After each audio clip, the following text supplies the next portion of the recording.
Hello everyone, class 11th student. इस video में हम स्ट्रेट लाइन एक्सरसाइज 10.3 का इंट्रोडक्शन देखेंगे, जिसमें हम ये देखेंगे कि एक्सरसाइज 10.3 में हमें क्या क्या चीज़ें पढ़नी है, कौन कौन से नए कंसेप्ट आ रहे हैं, वो हम इस वीडियो में देखेंगे। तो हमारा सबसे पहला टॉपिक है general equation of a line. इसका मतलब ये हुआ कि आपके सामने इक्वेशंस दी हुई होगी लाइन की, और आपको इसको स्लोप इंटरसेप्ट फॉर्म में चेंज करना होगा, या फिर आपको इसको इंटरसेप्ट फॉर्म में चेंज करना होगा, या फिर आपको इसको नॉर्मल फॉर्म में चेंज करके बताना होगा। तो यही इस एक्सरसाइज में हमें पढ़ना है। आइए देखते हैं इनके क्वेश्चंस हम कैसे बनाएंगे। नाउ सी, पहला है स्लोप इंटरसेप्ट फॉर्म, जो कि मैं प्रीवियस क्लासेस में आपको बता चुका हूं कि slope intercept form y is equal to m x plus c होता है, जिसमें m जो होता है वो स्लोप ऑफ लाइन होता है और c जो होता है वो y इंटरसेप्ट को बोलते हैं। ये x और y जो होते हैं वो इक्वेशन के वेरिएबल होते हैं। आइए क्वेश्चन देखते हैं। Equation of a line is 3x minus 4y plus 10 is equal to 0।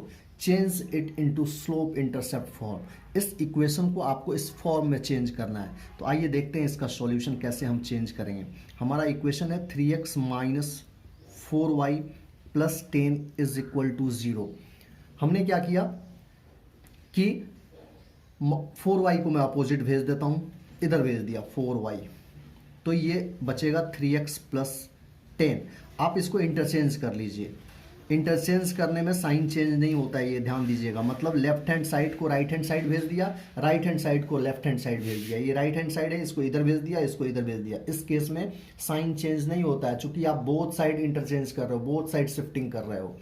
अब क्या करते हैं, चूंकि हमको y is equal to m x plus, इधर y होना चाहिए, तो y के कोफिशिएंट को अपोजिट भेज दो। y is equal to 3x plus 10 upon 4 हो गया। Therefore y is equal to, इसको इंडिविजुअली मैं ऐसे लिख सकता हूं ना, डेनोमिनेटर को दो डिफरेंट न्यूमरेटर के साथ मैंने कर दिया, क्योंकि सेम डेनोमिनेटर है, ऐसा कर सकते हैं हम। अब देखो ये जो, अब आप इस इक्वेशन को इससे कंपेयर करो, तो आप देख रहे हैं कि यहां पे x का कोफिशिएंट m है और यहां पे x का कोफिशिएंट 3/4 है। तो इससे हमें क्या क्या मिला, m मिल गया, स्लोप मिल गया, कि स्लोप हमारा 3/4 होगा। यहां देखिए ये c है प्लस c, और यहां प्लस 10/4 है। मतलब c, जिसको कि आप y इंटरसेप्ट भी कहते हैं, इंटरसेप्ट इज इक्वल टू 10/4 हो गया। अब मैं आपको बता दूं, आपका जो क्वेश्चन है कि आपको स्लोप इंटरसेप्ट फॉर्म में चेंज करना है, वो ये है, ये था, ये स्लोप इंटरसेप्ट फॉर्म। इससे और भी एडिशनल क्वेश्चन पूछे जा सकते हैं कि आपको एक इक्वेशन दिया हुआ रहेगा, बोला जाएगा कि फाइंड इट्स स्लोप, तो आप इसको क्या करेंगे, स्लोप इंटरसेप्ट फॉर्म में चेंज करके स्लोप निकाल देंगे। 3/4 स्लोप हो गया। आपसे पूछा जाएगा कि इस इक्वेशन का y इंटरसेप्ट क्या होगा, तो आप क्या करेंगे, 10/4, इसको स्लोप इंटरसेप्ट फॉर्म में, ध्यान रखिएगा, स्लोप इंटरसेप्ट फॉर्म में चेंज करने पे इक्वेशन को आपको स्लोप मिलता है और y इंटरसेप्ट मिलता है। आई होप कि आप अच्छे से समझ गए होंगे इस क्वेश्चन को। जब भी कोई क्वेश्चन आपके सामने आता है जिसमें आपसे पूछा जाए कि क्वेश्चन को स्लोप इंटरसेप्ट फॉर्म में चेंज करो, तो आप इसी वे में चेंज करेंगे। या अगर क्वेश्चन में आपसे पूछा जाता है कि find the slope and y intercept, then you can apply this method. आप इस मेथड से अप्लाई कर सकते हैं। अब हम देखेंगे अगला फॉर्म। इसको वीडियो पॉज करके नोट कर लीजिए। Let's see the another form, intercept form. Already मैं आपको पढ़ा चुका हूं कि इंटरसेप्ट फॉर्म का मतलब होता है, इक्वेशन होता है x/a plus y/b is equal to 1, where a and b are x intercept and y intercept respectively. मतलब a x इंटरसेप्ट को डिनोट करता है और b जो है वो y इंटरसेप्ट को रिप्रेजेंट करता है। तो आइए देखते हैं, हमारे सामने क्वेश्चन है 3x minus 4y plus 10 is equal to 0। We have to change it into intercept form. या ये क्वेश्चन दूसरे तरीके से आपसे पूछा जा सकता है कि find x intercept and y intercept. आपसे x इंटरसेप्ट और y इंटरसेप्ट पूछा जा सकता है। तो जैसे ही आपके सामने क्वेश्चन है, अगर डायरेक्टली पूछा गया है कि इंटरसेप्ट फॉर्म में चेंज करो, तो आप इंटरसेप्ट फॉर्म में चेंज कर देंगे। या अगर आपसे पूछा जाए क्वेश्चन में कि x intercept and y intercept में चेंज निकालना है, तो आप सीधे रिकॉल करेंगे कि सिर्फ एक ही ऐसा फॉर्म है इंटरसेप्ट फॉर्म जो आपको डायरेक्टली एक्स इंटरसेप्ट और वाई इंटरसेप्ट आप यूज करते हो वहाँ पे। आइए इसको चेंज करते हैं। सॉल्यूशन देखिए, क्वेश्चन था हमारा 3x minus 4y plus 10 is equal to 0। सबसे पहले इसको अपोजिट शिफ्ट करो, नंबर को, कांस्टेंट को, 4y is equal to minus 10 होगा। रिकॉल दिस इक्वेशन, इस इक्वेशन में राइट हैंड साइड में 1 होता है, तो इधर भी 1 होगा। तो 1 होगा तो इसके लिए या तो आप इसको माइनस 10 से बोथ साइड डिवाइड कर दो, तब ये 1 आ जाएगा, या ऐसा करो पहले माइनस इधर शिफ्ट कर दो, आपके लिए ज़्यादा आसान होगी। तो माइनस इधर शिफ्ट करोगे तो this is 3x minus 4y is equal to 10, then it is minus 3x plus 4y is equal to 10, right. अब हम क्या करेंगे, डिवाइडिंग बोथ साइड बाय 10, चूंकि हमें वहां 1 लाना है। आप रिकॉल कीजिए, इंटरसेप्ट फॉर्म में इधर राइट हैंड साइड में 1 होता है, तो लिखेंगे डिवाइडिंग बोथ साइड बाई 10। आइए देखते हैं 10 से डिवाइड करके, 3x plus 4y upon 10 is equal to 10 upon 10। तो ये हो गया आपका minus 3 by 10 x plus 4 by 10 y is equal to 1। अब देखो, अब यहाँ थोड़ा ध्यान देना आपको।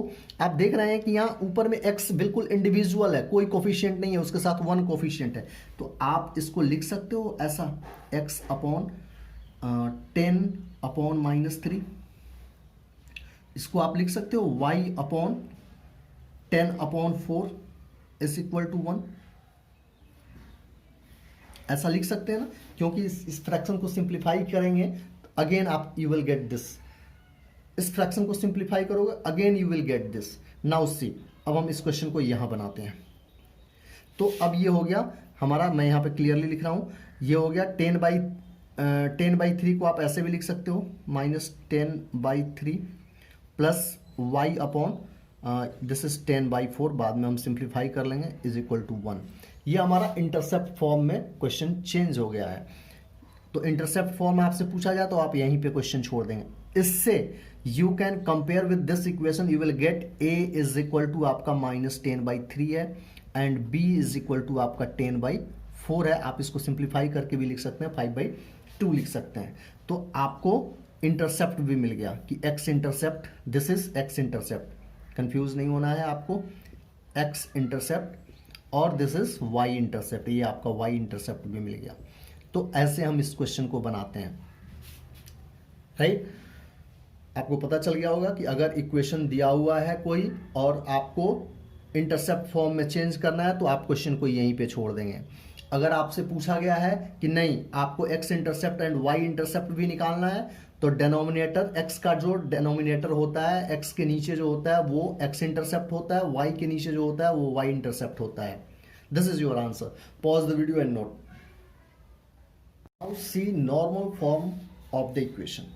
नॉर्मल फॉर्म आपने प्रीवियस क्लास में पढ़ा होगा कि x cos theta plus y sin theta is equal to p होता है। अच्छा, आपकी एनसीईआरटी की बुक में यहाँ पे थीटा की जगह पे ओमेगा लिखा हुआ है, तो आप ओमेगा भी लिख सकते हो। आपके क्वेश्चन में भी ओमेगा भी लिख सकते हो। ये स्टैंडर्ड नोटेशन है, जनरली स्टैंडर्ड नोटेशन है, जनरली राइटर लोग यही यूज़ करते हैं, ओमेगा ही यूज़ करते हैं थीटा की जगह पे। और तो आपने पढ़ा होगा कि x cos theta plus y sin theta is equal to p, where p is perpendicular distance from origin होता है। अगर ये चीज़ आपने नहीं समझा होगा कि यहाँ पे ये ओमेगा या फिर थीटा क्या है, परपेंडिकुलर क्या है, तो आप please check the previous video, आपको वहाँ पे मैंने सब कुछ बताया है। आइए देखते हैं इसको मैं कैसे चेंज करता हूँ। ये क्वेश्चन जो है, reduce the equation √3x plus y को, √3x plus y minus 8 is equal to 0 को इनटू नॉर्मल फॉर्म, इसको नॉर्मल फॉर्म में चेंज करना है। उसके बाद पूछा गया find the value of p, मतलब परपेंडिकुलर डिस्टेंस बताना, एंड ओमेगा, ओमेगा मतलब ये एंगल थीटा की वैल्यू, ठीक है ना। या फिर आप इसको ओमेगा से ही लिख सकते हैं। तो जैसे ही कोई सिंबॉलिक रिप्रेजेंटेशन एंगल का पूछा जाएगा आप समझ जाइए कि यही पूछा गया है। आइए देखते हैं इसको कैसे बनाते हैं। तो ध्यान दीजिएगा, सबसे पहली चीज़ कि हमारा इक्वेशन है √3x plus y -8 is equal to 0। इस -8 को अपोजिट लेके जाइए। पहले बड़े ध्यान से देखिएगा इस क्वेश्चन को मैं कैसे बना रहा हूँ। इज इक्वल टू 8, ध्यान रखिएगा ये 8 जो है ये आप अपोजिट शिफ्ट कर रहे हैं, ये पॉजिटिव होना चाहिए, ये ध्यान रखना है आपको। उसके बाद क्या करेंगे, अब हम इस क्वेश्चन को लीनियर एक्सप्रेशन से कंपेयर करके देखते हैं। तो a की वैल्यू हमारी √3 हो गई और मान लीजिए कि b की वैल्यू जो है वो 1 है। मान लीजिए नहीं, b की वैल्यू 1 है। क्या करेंगे, पहले हम इसको a²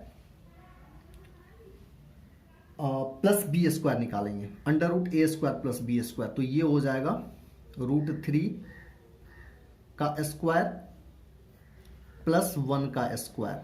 this is equal to 3 plus 1, this is 4, right.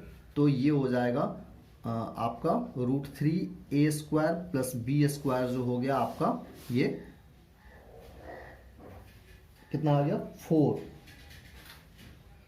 √4 है, sorry √4, that is equal to 2 आ गया। ठीक है ना।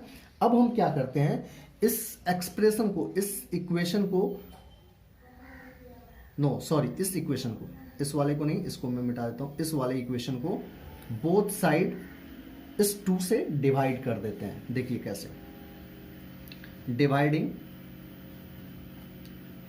Both side by 2। आप ऊपर वाले को भी डिवाइड कर सकते हैं, पर ये मैं चूंकि 8 इधर शिफ्ट कर दिया हूं इसलिए मैं वो ऐसा किया। √3x plus y upon 2 is equal to 8/2।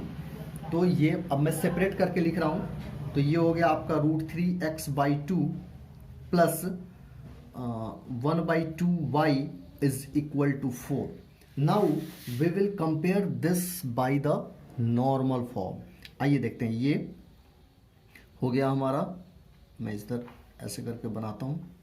ये हो गया हमारा √3x upon 2 plus 1/2y is equal to 4। अब हम इस इक्वेशन को इससे कंपेयर करेंगे तो क्लियरली आपको दिख रहा होगा कि अगर मान लीजिए कि कंपेयर, मैं लिख ही देता हूं, कंपेयर बाय नॉर्मल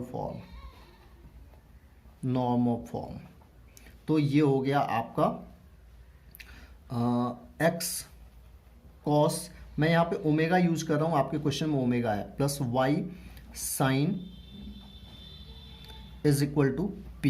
तो आपको p तो क्लियरली मिल गया, p के लिए कोई प्रॉब्लम नहीं है। अब हम देखेंगे कि ये जो है cos का इज इक्वल टू √3/2 है and sin omega is equal to 1/2 है। अब देखो cos भी पॉजिटिव है, साइन भी पॉजिटिव है, मतलब ये ओमेगा की जो वैल्यू है वो फर्स्ट क्वाड्रेंट में लाई करेगी। तो क्लियर आपको पता चल रहा है कि ये देखो किसी एक से भी आप निकाल सकते थे कि ये cos 30 डिग्री है, 30 डिग्री मीन्स π/6, और ये भी आपका साइन ओमेगा जो है वो साइन π/6 ही है। मतलब क्लियर सी बात है, आपकी इसकी वैल्यू निकल गई π/6। आप दोनों में से किसी से भी निकाल सकते हो। एंड P जो है आप देख सकते हैं कि P जो है आपका 4 निकल चुका है। ठीक है, तो आपने ओमेगा की वैल्यू निकाल दी, इसकी वैल्यू निकाल दी। अब अगर क्वेश्चन को आप नॉर्मल फॉर्म में लिखना चाहते हो तो लिखेंगे therefore required normal form of the equation क्या होगा, ध्यान देना, x cos π/6 plus y sin π/6 is equal to p हमारा 4 है, ओमेगा इतना है, ध्यान दीजिएगा। ये हमारा जो क्वेश्चन था उसका ये नॉर्मल फॉर्म हो गया। आई होप कि मैंने सारी चीज़ें आपको समझा दी है, आप अच्छे से समझ गए होंगे। Pause the video and note this explanation. See this example. Find the angle between the lines. याद कीजिए, आपने पढ़ा होगा एंगल बिटवीन लाइन आप कैसे निकालते हैं। एंगल बिटवीन लाइन ये थीटा होता है, और आपको बताया गया था कि tan थीटा जो होता है वो modulus of m2 minus m1 upon 1 plus m1 m2। ये फॉर्मूला आपको फर्स्ट ही वीडियो में मैंने पढ़ाया होगा, ठीक है, कि एंगल्स बिटवीन लाइन निकालने का ये फॉर्मूला होता है। अब हमें दो लाइंस दिया हुआ है और हमें एंगल बिटवीन द लाइंस निकालना है। तो हमें क्लियरली दिख रहा है कि एंगल्स बिटवीन लाइन निकालने के लिए हमें m1 और m2 पता होना चाहिए, तभी आप एंगल निकाल सकते हैं। तो आइए अब यहाँ पे हम क्वेश्चन को देखेंगे कि क्वेश्चन को कैसे सॉल्व करना है, कैसे पहचानना है कि कहाँ पे हमें क्या यूज करना है। हमारा पहला इक्वेशन है y minus root 3x minus 5 is equal to 0, ठीक है। हमें इस लाइन का स्लोप निकालना है। तो मैंने अभी आपको बताया कि जब भी कोई क्वेश्चन आपके सामने आता है, आपसे पूछा जाए फाइंड द स्लोप, आप सीधे स्लोप इंटरसेप्ट फॉर्म में क्वेश्चन को कन्वर्ट करेंगे, स्लोप निकल जाएगा। आइए इसको कन्वर्ट करते हैं। y को बिल्कुल लेफ्ट हैंड साइड में इंडिविजुअल रखेंगे, अकेला रखेंगे, सबको शिफ्ट कीजिए, root 3x plus y, compare it by slope intercept form y is equal to m x plus c. इससे कंपेयर कीजिए, इस इक्वेशन से कंपेयर कीजिए, आपको m मिल गया इस लाइन का, मतलब m1 आपको मिल गया कि रूट 3 है। हमें बस m1 का काम था, हमें m1 मिल चुका है, m1 इज रूट 3, ये हो गया आपका m1। सिमिलरली हम दूसरा क्वेश्चन भी ऐसे ही करेंगे। नाउ सेकेंड इक्वेशन देखते हैं, क्या है हमारा, root 3y minus x plus 6 is equal to 0। y को छोड़ के सबको राइट हैंड साइड में शिफ्ट करो, तो ये हो गया x माइनस 6।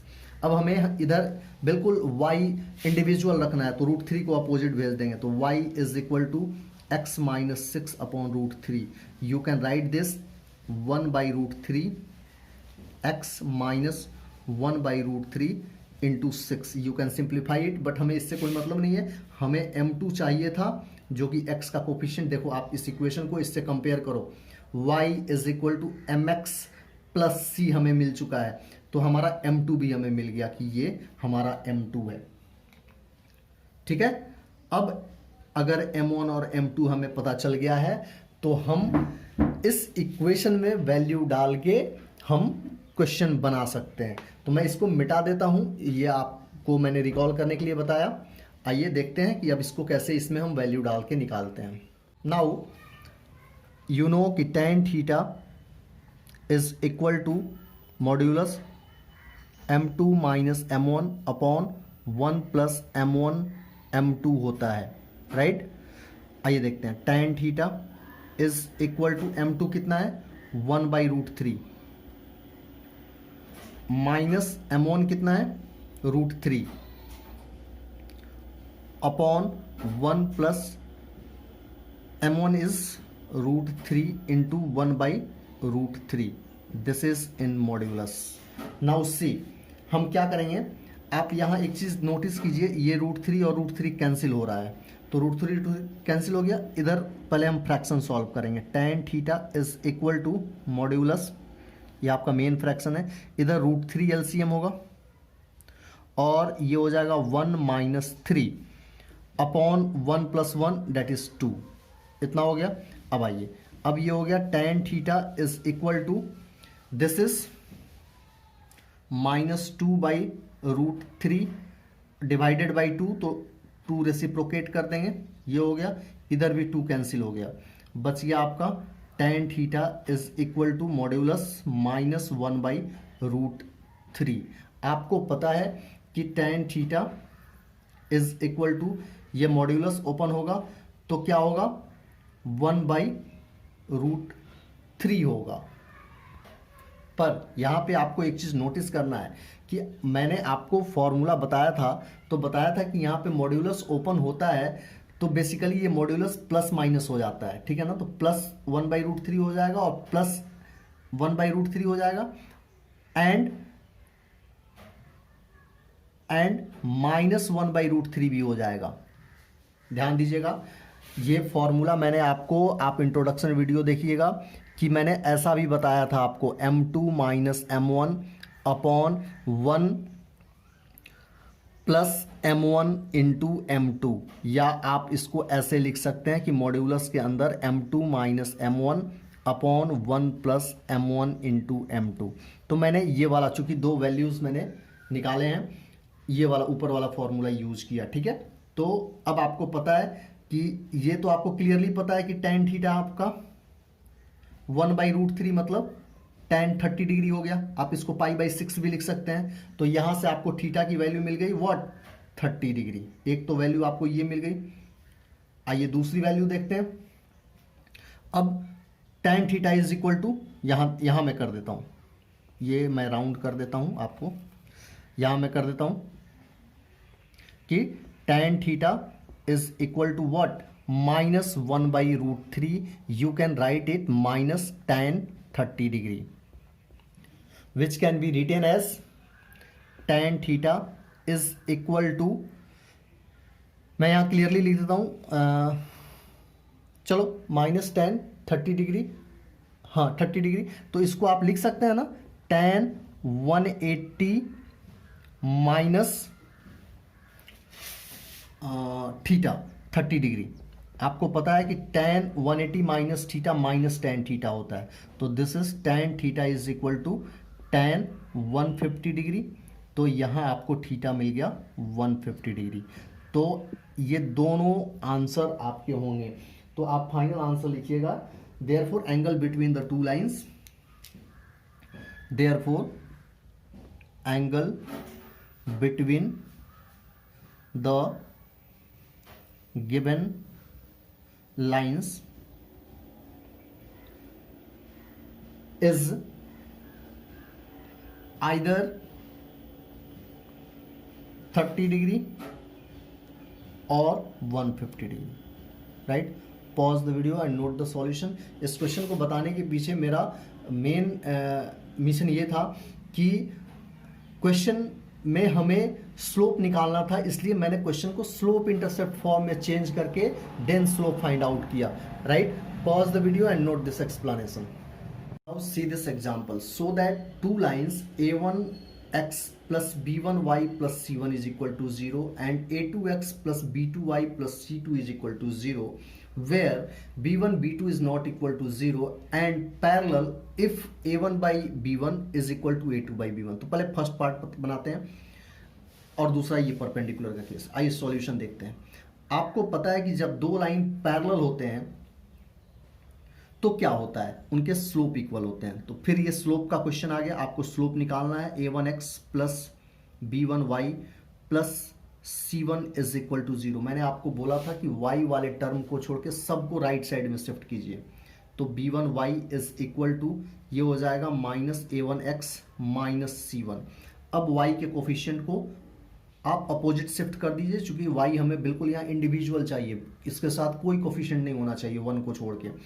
अब ये वापस जब जाएगा तो b1 इनके साथ डिवाइड हो जाएगा। तो मैं एक ही बार में लिख देता हूँ, ये इतना होगा b1x minus c1 by b1।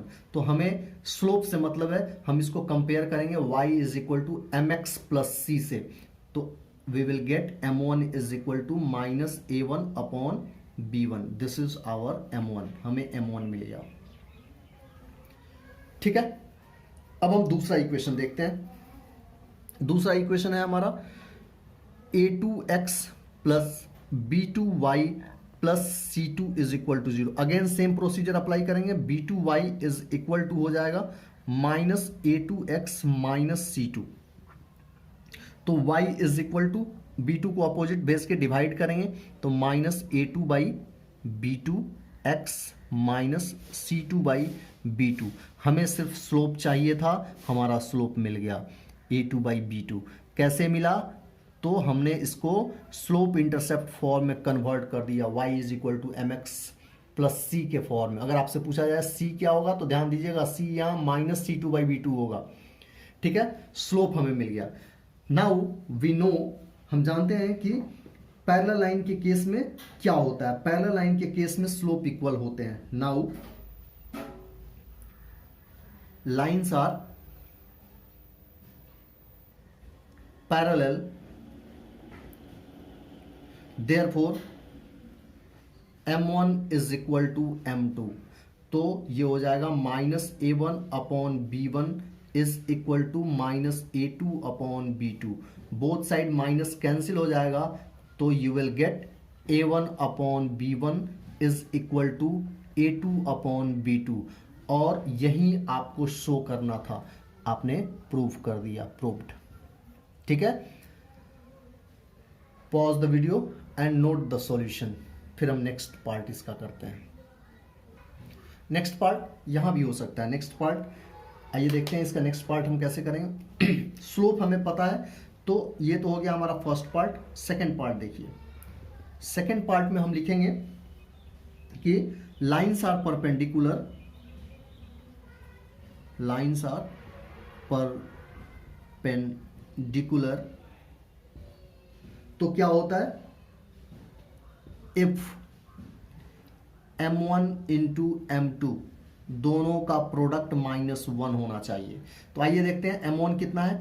m1 हमारा है -a1/b1 into -a2/b2 is equal to -1। Now see, ये माइनस और ये माइनस कैंसिल हो गया, तो हमारा बच गया क्या, this gives a1 into a2, एक ही साथ लिख दूं या नहीं, a1/b1 upon a2/b2 is equal to -1। Denominator को अपोजिट शिफ्ट कर दो, तो क्या होगा, a1/a2 इज इक्वल टू -1 से मल्टीप्लाई हो जाएगा, तो -b1/b2। You will get the answer. देखो इसको इधर शिफ्ट करो, तो a1/a2 plus b1/b2 is equal to what, is equal to 0। यही आपको प्रूव करना था, proved. Pause the video and note the whole explanation. See this example. Find the equation of a line perpendicular to the line x minus 2y plus 3 is equal to 0 and passing through the point। मैं इसको figure के through ऐसे represent करके आपको समझा देता हूं कि एक लाइन है, ठीक है ना। इस लाइन का इक्वेशन आपको पता है कि x minus 2y plus 3 is equal to 0, इस लाइन का इक्वेशन दिया हुआ है। और कोई एक लाइन है जो 1 माइनस 2 से पास कर रहा है और इस लाइन पे परपेंडिकुलर है, ठीक है ना, इस लाइन पे परपेंडिकुलर है। मैं इसका नेमिंग कर देता हूं, this is A, this is B, this is C and this is D. तो आपको सी डी लाइन की इक्वेशन निकालनी है। क्वेश्चन फिर से समझिए, find the equation of a line perpendicular to this line and passing through the point 1 minus 2। 1 minus 2 से पास होने वाली ये लाइन है जो इस पे परपेंडिकुलर है। आपको इस लाइन का सी डी का इक्वेशन फाइंड आउट करना है। तो आप देखो कि सी डी पे एक पॉइंट आपको पता है, अगर सी डी का स्लोप मिल जाए तो आप इसका इक्वेशन बना सकते हो पॉइंट स्लोप फॉर्म से। एक पॉइंट पता है, स्लोप पता चल जाए तो देखो स्लोप तो इजीली निकल जाएगा। इसका स्लोप आप निकाल सकते हो, इसका नेगेटिव रेसिप्रोकल सी डी का स्लोप होगा, then you will get the solution easily. आइए देखते हैं सॉल्यूशन। तो पहले हमारा इक्वेशन है, इक्वेशन ऑफ ए बी जो है वो है x minus 2y plus 3 is equal to 0। तो इससे स्लोप फाइंड आउट करने का मैंने अभी आपको एक तरीका बताया, क्या कि इसको स्लोप इंटरसेप्ट फॉर्म में कन्वर्ट कर दो। तो 2y को अपोजिट भेज दिया, तो मैं अपोजिट भेज के इधर लिख दिया, 2y अपोजिट कर दिया और ये जो बचा सो मैंने साइड चेंज कर दी है, ठीक है ना। देयरफॉर मैंने बोला कि कोफिशिएंट इधर भेज दो, तो ये हो जाएगा 1/2x plus 3/2। I hope you will get. अब देखो ये स्लोप इंटरसेप्ट फॉर्म में चेंज हो गया, y is equal to mx plus c. तो एम ए बी कितना होगा, स्लोप 1/2 होगा, हमें स्लोप मिल गया। Since C D perpendicular upon A B है तो स्लोप ऑफ सी डी कितना होगा, आपको बताया गया था कि नेगेटिव रेसिप्रोकल होगा स्लोप ऑफ सी डी। दो परपेंडिकुलर लाइन की स्लोप का प्रोडक्ट -1 होता है, या आप ऐसे सोचो, या फिर इसका नेगेटिव रेसिप्रोकल परपेंडिकुलर लाइन का स्लोप। अगर ए बी 1/2 है तो 1/2 का नेगेटिव रेसिप्रोकल क्या होगा, -2 होगा। तभी ना आप इसको मल्टीप्लाई करोगे इन दोनों को तो -1 आएगा, 1/2 और -2 में मल्टीप्लाई करेंगे तो -1 आएगा। दो परपेंडिकुलर लाइन का के स्लोप का प्रोडक्ट -1 होता है, ठीक है ना। देयरफॉर अब हम इक्वेशन निकालेंगे। Therefore required equation of line CD जिसका स्लोप हमें पता है MCD is equal to -2 and passing through the point C जो कि 1-2 है। तो हम स्लोप इंटरसेप्ट फॉर्म यूज करेंगे। स्लोप इंटरसेप्ट फॉर्म हमारा होता है y minus y1 is equal to m into x minus x1। मैं यहां पे एक बार लिख देता हूं, this is slope intercept form. This is point slope form. हम यूज कर रहे हैं पॉइंट स्लोप फॉर्म, हम यूज कर रहे हैं ये पॉइंट स्लोप फॉर्म हम यूज कर रहे हैं इस इक्वेशन को बनाने के लिए। This is point slope form जिसमें x1 और y1 हमें यहां पता है, this is x1 and this is y1, और स्लोप हमें यहां पता है। जस्ट हमें वैल्यू डाल देनी है, हमारा सॉल्यूशन निकल जाएगा। देखिए y माइनस y1 कितना है, -2 प्लस m कितना है, -2, x माइनस x1 कितना है, 1। Now solve this. This is y plus 2 is equal to -2x plus 2। सबको अपोजिट भेज दो तो ये हो गया आपका 2x plus y plus 2 minus 2 is equal to 0। मतलब आपका रिक्वायर्ड इक्वेशन क्या हो गया कि 2x plus y is equal to 0। This is the required equation of CD। Pause the video and note the solution. See the next formula for distance of a point from a line। एक line है ये जिसका equation ax plus by plus c is equal to 0 है, where a b एंड c are any constant, ठीक है ना। And कोई एक पॉइंट है कहीं भी किसी भी डायरेक्शन में हो सकता है x1 y1, ठीक है ना। इस पॉइंट से इस लाइन का डिस्टेंस क्या होगा। पॉइंट जो है x1 और y1 है, इक्वेशन जो है लाइन की वो ax plus by plus c is equal to 0 दिया हुआ है। तो क्या करेंगे, तो देखो the perpendicular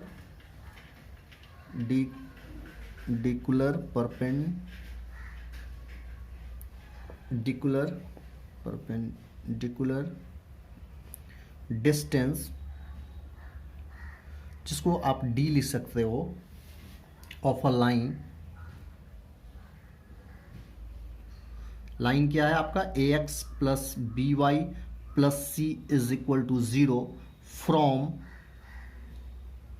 a point P x1 y1। ये होता है d is equal to modulus के अंदर ax1 plus by1 plus c upon under root a² plus b²। ये आइडेंटिटी होती है कि जब भी किसी पॉइंट का डिस्टेंस किसी इक्वेशन से किसी लाइन से आप निकालते हो तो ये फॉर्मूला यूज करते हो, ठीक है, कि d is equal to ax1 plus by1 plus c upon under root a² plus b², where a b c में से a और b जो है x और y जो इक्वेशन है उसका कोफिशिएंट है, c जो है वो कांस्टेंट टर्म है। क्लियर हो गया। और x1 और y1 जो है पॉइंट के कोऑर्डिनेट हैं, एक एब्सिसा है और दूसरा ऑर्डिनेट है, ठीक है ना। आइए इस चीज को एक एग्जांपल के थ्रू समझते हैं। Now the question is find the distance of a point, मतलब 3 - 5 जो है this is x1 and this is y1 from the line this one. अब यहां देखो इस लाइन को अगर आप इससे कंपेयर करते हो तो a की वैल्यू आपको कितनी मिल गई 3, b की वैल्यू कितनी मिलेगी, b y का कोफिशिएंट होता है -4 और कांस्टेंट कितना है -26। तो हमें इस लाइन का डिस्टेंस इस पॉइंट से निकालना है। हम जस्ट फॉर्मूला यूज करेंगे। फॉर्मूला हमारा ये होता है ax1 plus by1 plus c modulus के अंदर upon a square plus b square. Now put the value of a b c and x1 y1। तो आइए देखते हैं क्या होता है। a हमारा कितना है 3 है, तो 3 इंटू x1 हमारा कितना है 3 प्लस b कितना है हमारा -4 इंटू y1 हमारा कितना है, ये भी नेगेटिव ही है -5, तो इसको मैं लार्ज ब्रैकेट कर देता हूँ। प्लस c हमारा कितना है -26 मॉड्यूलस के अंदर upon under root a square मतलब 3 का square, a is 3 plus b square -4 का स्क्वायर। Now solve this. तो ये हो गया 3 3 ज़ा 9, ये हो गया 5 4 ज़ा 20 -26 मॉड्यूलस के अंदर अपॉन अंडर रूट 3 3 ज़ा 9 प्लस 4 4 ज़ा -4 का स्क्वायर 16। तो ये हो गया आपका 29 -3, तो ये तो 3 ही होगा। चलो मॉड्यूलस अभी मैं लिख देता हूँ। और दिस इज 25 √25, तो this is equal to 3/5 unit जो होगा वो distance of point from this equation होगा। Pause the video and note this solution. I think आपको समझ में आ गया होगा कि हम क्वेश्चन को कैसे बनाते हैं। पॉइंट और लाइन के बीच का डिस्टेंस निकालने का ये हमारा फॉर्मूला होता है, जिसमें सारी चीज़ें मैंने क्लेरिफाई कर दी है कि कौन सी चीज़ें क्या हैं। ये आप अच्छे से नोट कर लीजिए, समझ लीजिए, फिर इसको नोट कर लीजिए। The last topic of this video is distance between to parallel line. दो पैरेलल लाइन के बीच का डिस्टेंस कैसे निकालते हैं। तो देखो दो लाइंस हैं, ax plus b y plus c one is equal to 0 और ax plus b y plus c two is equal to 0। दोनों लाइंस आपस में पैरेलल हैं।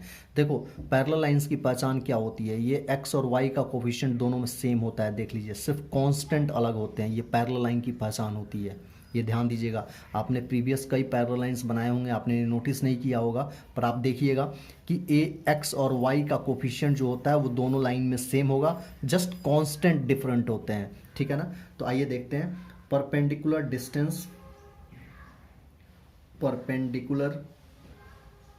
डिस्टेंस बिटवीन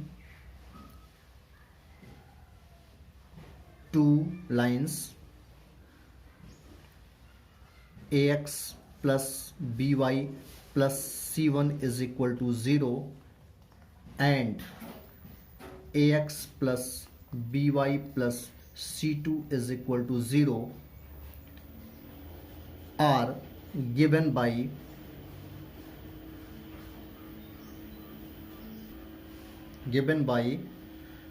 ये ध्यान दीजिएगा, d is equal to c1 minus c2 upon under root a square plus b square होता है। ठीक है।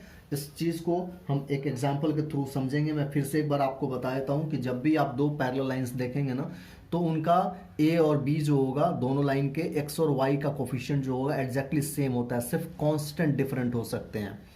ये c1 माइनस c2 जो कांस्टेंट का डिफरेंस है अपॉन ये x और y के कोफिशिएंट है। इस फॉर्मूले पे डाल देंगे हम, दो पैरेलल लाइन के बीच का डिस्टेंस हमें मिल जाएगा। आइए इस चीज़ को एक एग्जाम्पल के थ्रू समझते हैं। Now see the question, find the distance between the parallel lines 3x minus 4y plus 7 is equal to 0 and 3x minus 4y plus 5 is equal to 0। You can see x का coefficient दोनों में 3 है, y का coefficient दोनों में -4 है and constant different है। मतलब here you will get a is equal to 3, b is equal to -4, c1 is equal to 7 and c2 is equal to 5। Therefore solution में perpendicular distance between both line क्या होगा, d is equal to c1 minus c2 upon under root a square plus b square. Value डाल देंगे।